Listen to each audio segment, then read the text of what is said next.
कैद खाना था जहाँ के नियम कायदे कानून कुछ अलग होते थे।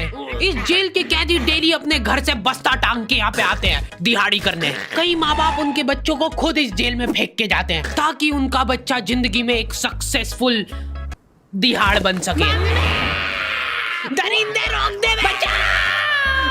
मैं अपनी दिहाड़ी करने वैन से जाता था। हमारी वैन वाले ड्राइवर का नाम था भैया जी और उसकी वैन का नाम था मैजिक, जिसका हर दूसरे दिन टायर पंचर हो जाता था। बच्चे लोग स्कूल जाके पढ़ना सीखे ना सीखे टायर पंचर बनाना जरूर सीख जाते थे। लेकिन भैया जी से मेरा अलग अटैचमेंट था। उनसे मेरे को दिल से नफरत थी।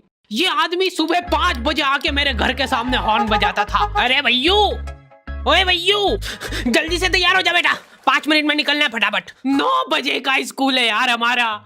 लेकिन ये आदमी सुबह सबसे पहले आके मेरे को लेता था। उसके बाद हम 3-4 घंटे पूरे शहर भ्रमण पे निकलते थे। शहर के पूरे आखिरी कोने से बच्चे ले लेके आता था ये आदमी। जहाँ पे वैन जा भी नहीं सकती उधर कूदा के ले जाता था ये, और फिर टायर पंचर हो जाते थे।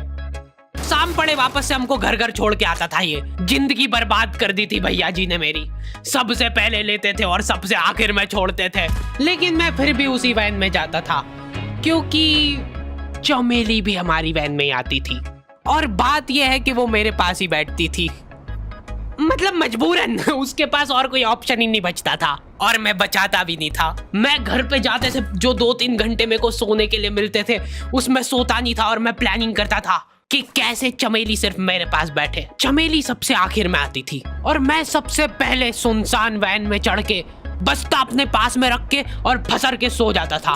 बाकी सारे बच्चे अपना बस्ता गोदी में रखते थे क्योंकि तुम्हारे बाप की वैन नहीं है, मतलब मेरे भी नहीं थी, पर मेरे ऊपर भैया जी को तरस आ जाता था कि बेचारा 5 बजे से आया है, तो वो सोने देते थे।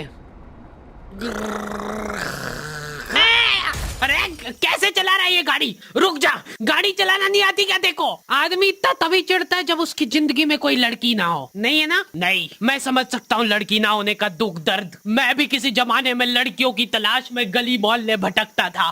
फिर एक दिन मेरे पास से वो निकली। जैसे ही मैंने हैपन खोल के देखा उसकी आईडी मेरे फोन पे चमक रही थी। हैपन ये एक रियल लाइफ डेटिंग ऐप है। यहाँ पे तुमको वो लोग मिलेंगे जो तुम्हारे आस पड़ोस से निकले हो कभी ना कभी। 100 किलोमीटर दूर रहने वाले लोगों से बात करके फायदा ही क्या जब तुम मिल ही ना पाओ। और अगर तुम्हारी घिनौनी शक्ल देख के यहाँ पे तुमसे कोई प्यार मोहब्बत नहीं भी करता है तो तुम फ्रेंडशिप तो कर ही सकते हो फिर भी। So go and check it out happen. Link is in the description. लेकिन मैं सोता नहीं था। मैं आंख बंद करके चमेली के घर का इंतजार करता था। तो क्योंकि चमेली आखिरी में आती थी तो वैन पूरी पैक पुक हो रखी होती थी, बच्चे बाहर उबल रहे होते थे और मैं अपना बस्ता पास में रख के एक्टिंग देखो एक्टिंग। और जैसे ही वो आती थी, हड़बड़ाना नहीं, ऐसे टाइम पे हड़बड़ाते नहीं है कि फटाफट बैग उठाया और आओ इधर बैठो जल्दी। मत करना ये हरकत, भाग जाएगी वो। ठरक नहीं झलकना चाहिए जरा सिक भी, एकदम सटल रखना है। क्या हुआ? और कहीं जगह नहीं है क्या? तेरे मुंह में मूत दूंगा मैं। अच्छा ठीक है, इधर ही बैठ जाओ। देख रहे हो एक्टिंग देखो तुम लौंडे की। ना जाने कौन सी नशीली खट्टी मीठी खुशबू लगा के आती थी चमेली। आज तक उसकी खुशबू है मेरी नाक में। मैं वो खुशबू का पूरा मजा ले ही रहा होता हूँ, इतने में एकदम भभका बास आती है जनेका से। जैसे ही मैं बाहर झांकता हूँ, मरा हुआ कुत्ता पड़ा है वहां पे। एक काली कार सूख करके निकली और मेरे बच्चे को मार दिया। कैसे करके निकली? शूक। ऐसे नहीं निकली थी, मैं यहीं पे खड़ा था, वो कार आई थी और जैसे ही वो बच्चा नीचे आया तब वो खड़ा, वो बच्चा चिल्लाया और फिर कार करके भाग गई। उधर कुछ बच्चे ऑटो रिक्शा से भी आते थे स्कूल। ऐसा लगता था कि पूरे स्कूल के बच्चे इस एक ऑटो रिक्शा में ठूस ठूस के ले जाता है वो। ये ऑटो वाले और भैया जी दोस्त थे और अब ये बीच सड़क पे रेसिंग लगवा रहे। इनकी गाड़ियां उबला रही है बच्चों से, बट फिर भी नहीं मान रहे ये लोग। नहीं जीतूंगा। स्कूल जाके वो पीछे मुलट के देख रहा है तो एक बच्चा नहीं बचा उसके ऑटो रिक्शा में। हमारे भैया जी बेचारे पीछे से उनके गिरे हुए बच्चों को उठा उठा के ला रहे थे। ये सब हरकतें करके हम लोग जैसे तैसे कैद खाना पहुंच जाते हैं। सुबह 5 बजे से निकलने के बावजूद हम लोग लेट पहुंच रहे हैं। वहां पे पहुंच के हमने देखा कि 4 लौंडे मरे हुए पड़े हैं। जिनको डॉन ने मारा है। डॉन हमारे स्कूल की इंचार्ज थी। डॉन का कद छोटा था और पेट मोटा था, और आश्चर्य की बात यह है कि समय के साथ उसकी हाइट कम हो रही थी। मतलब बड़े नहीं बड़े वो चलता है एक बार को, पर इसकी कम हो रही थी। डॉन बहुत स्ट्रगल करके कार से स्कूल आती थी खड़े होके, क्योंकि बैठ जाए तो उसको सामने की सड़क नहीं दिखती थी। वो अलग बात है, खड़े होके भी पूरा नहीं दिखता था। हर रोज 2-4 कुत्ते कुचलते हुए आती थी वो। फिर मेरे को समझ आया कि रास्ते में जो कुत्ते दिखे थे वो डॉन इस कैद खाने में छत पे बैठी रहती थी स्नाइपर लेके। कोई भी कैदी कुछ गलत गतिविधि करता हुआ दिखता था तो वहीं पे, मैडम इनकी लाश का क्या करना है? अरे ये तो आपको पता ही है। कहाँ रह गए थे यार झमू दीदी? फटाफट ये खून वून साफ करो। झमू दीदी बुलेट से स्कूल आते थे और ये अफवाह फैली हुई थी पूरे स्कूल में कि उनके घर पे मर्सिडीज भी है। लेकिन झमू दीदी हम्बल रहना पसंद करते हैं। ऐसा कहा जाता था कि ये स्कूल ऑन पेपर झमू दीदी के नाम पे ही है, पर वो हम्बल रहने के लिए यहाँ पे झाड़ू पोछा लगाती है। वैसे मैडम इन्होंने करा क्या था? गैर कानूनी पेन फाइट का सट्टा खेलते थे ये लोग क्लास में। उससे मेरे को प्रॉब्लम नहीं है, मेरे को क्यों नहीं? हाँ, हमारी क्लास में पेन फाइट का सट्टा चलता था। हमारे इधर जो लौंडा पेन फाइट में जीतता था, सामने वाले का पेन उसका हो जाता था। कुछ बच्चे अपना सब कुछ दांव पे लगा देते थे और कर्जे में डूब जाते थे।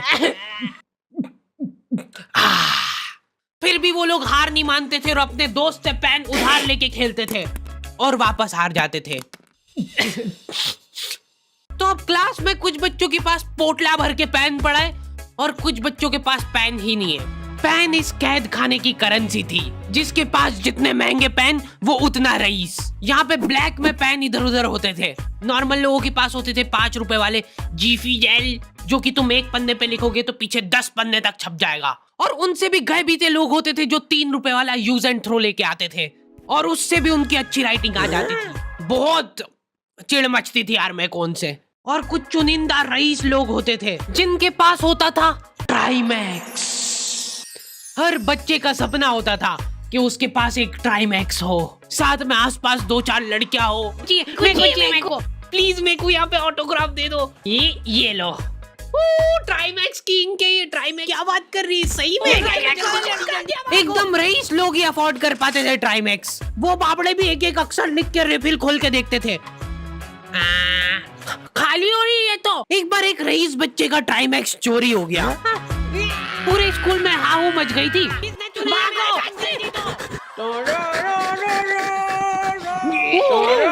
देखो, उस दिन हमको पता चला कि वो आदमी दौड़ भी सकता है।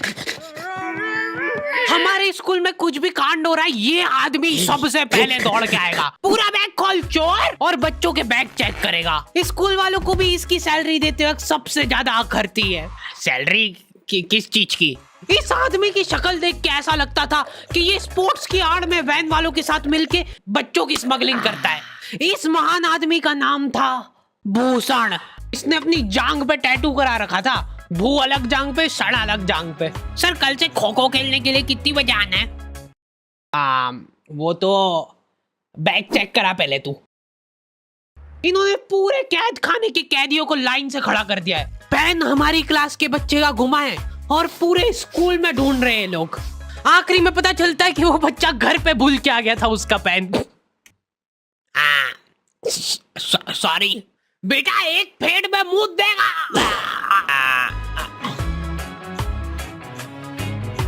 ऐसे तो नमूने बच्चे थे हमारे स्कूल में, और टीचर लोग उनसे भी गए बीते थे। हमारे स्कूल में टीचरों को उनके नाम से कोई जानता ही नहीं है। बच्चों ने उनकी हरकतों के अनुसार टीचरों के नाम रखे हुए।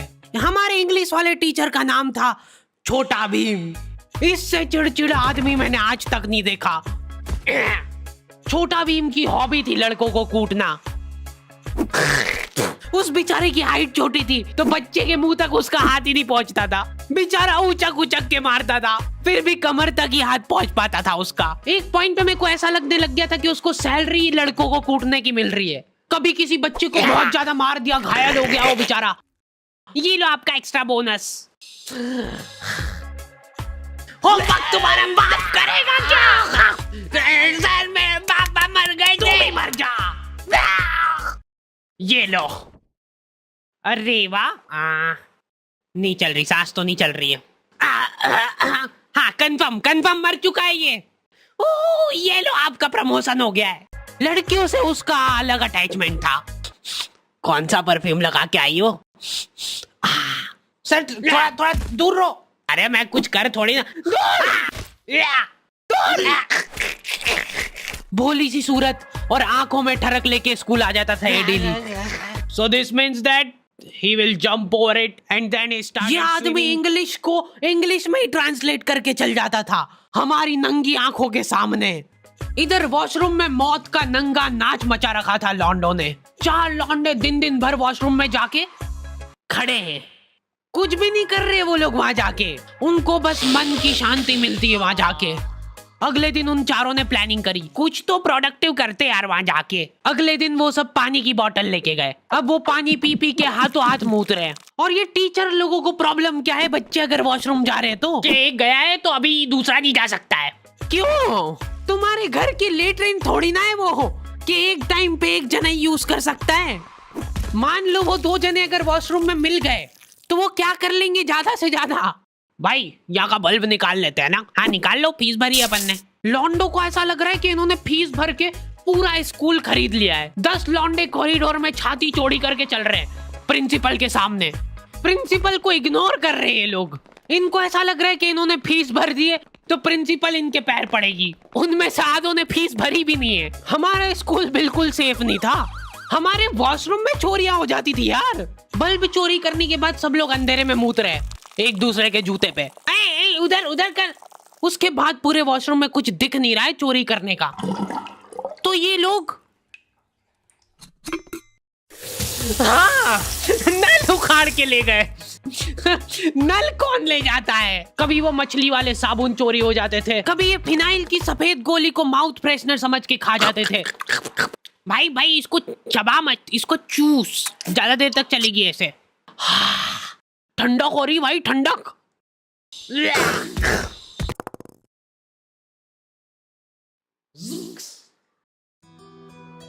ओके तो दी एंड हो चुका है।